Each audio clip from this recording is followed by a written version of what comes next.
Education is the key of life, so please understand it. Rabos fireborn, Russian upon the case, Mr. Fireborn again.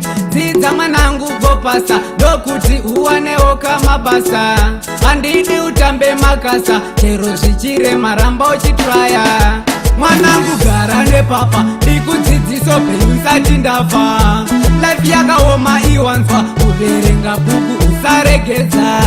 Mwanangu gara nepapa, ndikudzidziso penyu usati ndafa. Life yakaoma iwanzwa, kuverenga bhuku usaregedza.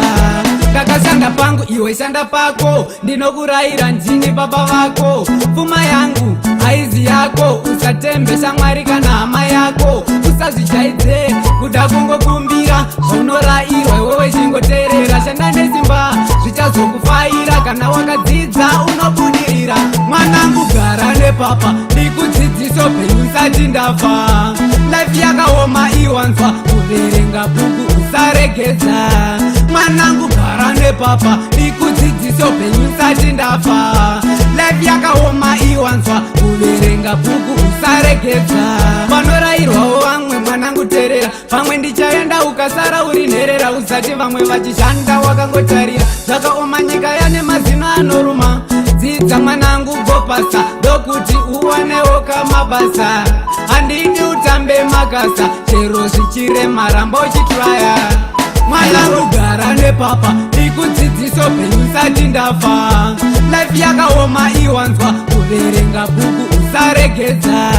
Mwanangu gara nepapa, ndikudzidziso penyu usati ndafa. Life yakaoma iwanzwa, kuverenga bhuku usaregedza.